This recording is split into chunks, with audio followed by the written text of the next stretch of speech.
கர்த்தருக்கு ஸ்தோத்திரம். கர்த்தராகிய இயேசு கிறிஸ்துவின் இன்ப நாமத்தில் இனிய வாழ்த்துக்கள். இன்றைய தியானத்திற்காக ஜெபித்த பொழுது தேவன் தந்த வசனம் 2 ராஜாக்களின் புஸ்தகம் 3ஆம் அதிகாரம் 15ஆம் வசனம்.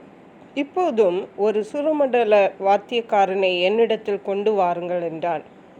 சுரமண்டல வாத்தியத்தால் வாத்தியக்காரன் வாசித்த போது கர்த்தருடைய கரம் அவன் மேல் இறங்கி. நம்முடைய கர்த்தராகிய இயேசு கிறிஸ்து துதிகளில் பிரியப்படுகிற தேவன் மட்டுமல்ல, அவர் துதிகளில் வாசம் பண்ணுகிற தேவனும் கூட.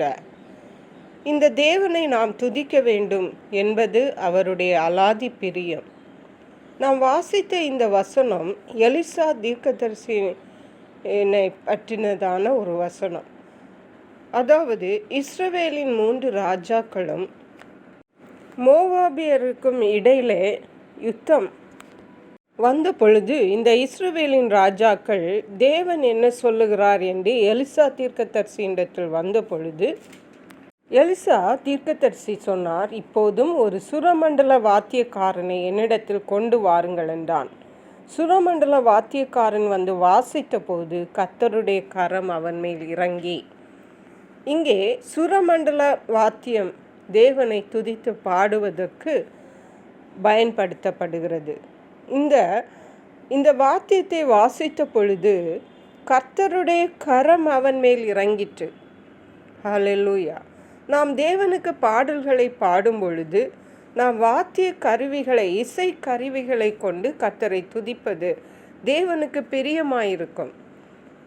அதாவது கர்த்தரை எப்படி பாட வேண்டும், எப்படி கர்த்தரை துதிக்க வேண்டும், எப்படி இசைக்கருவிகளை இசைக்க வேண்டும் என்று எல்லாம் முறைமைகள் காணப்படுகிறது. நமக்கு இஷ்டப்படி தோன்றியபடி எல்லாம் இசைக்கருவிகளை வாசித்து தேவனை பாடி நாம் அவரை துதிக்கக்கூடாது. பரிசுத்த வேதாகமம் சொல்லுகிறது 2ஆம் சங்கீதம் 11ஆம் வசனம் சொல்லுகிறது, பயத்துடனே கர்த்தரை செய்வீங்கள், நடுக்கத்துடனே களி கூறுங்கள். தேவனுடைய சமூகத்திலே அவரை பாடி நாம் அவரை மகிழ்விப்பதும் நாம் மகிழ்வதும் தேவையானது. ஆனால் அதே நேரம் நாம் பயத்துடனே கர்த்தரை சேவித்து நடுக்கத்துடனே களி கூற வேண்டும். இவ்வாறாக அவர்கள் பாடி அந்த வாத்தியக்காரன் அந்த வாத்தியத்தை வாசித்த பொழுது கர்த்தருடைய கரம் அங்கே இறங்கி, அங்கே எலிசா தீர்க்கதரிசனம் உரைக்கிறதை பார்க்கிறோம். இந்த பள்ளத்தாக்கில் எங்கும் வாய்க்கால்களை வெட்டுங்கள், நீங்கள் காற்றையும் காண மாட்டீர்கள், மழையும் காண மாட்டீர்கள், ஆனாலும் இந்த பள்ளத்தாக்குகள் எல்லாம் தண்ணீரால் நிரப்பப்படும் என்று கர்த்தர் சொல்லுகிறார் என்ற அந்த தீர்க்க தரிசனத்தை உரைக்கிறதை பார்க்கிறோம். அருமையான கர்த்தருடைய பிள்ளைகளை, நாம் கர்த்தரை பாடுகிறவர்களாய் காணப்பட வேண்டும்.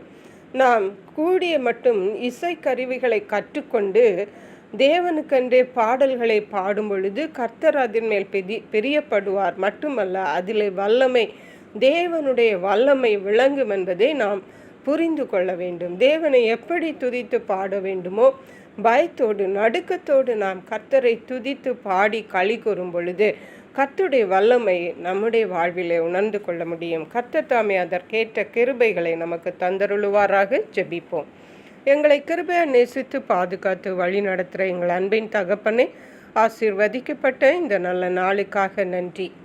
இந்த நாளிலும் தேவனுடைய நாமத்தை நாங்கள் இசைக்கருவிகளினாலே பயத்தோடு நடுக்கத்தோடு பாடி துதித்து உம்மை மகிழ பண்ண எங்களுக்கு உதவி செய்யுங்க. கர்த்தருடைய வல்லமையை நாங்கள் பெற்றுக்கொள்ள உதவி செய்யுங்க. நன்றி பரிசுத்த ஆவியானவரே. துதிகன மகிமை உமக்கே செலுத்துகிறோம்.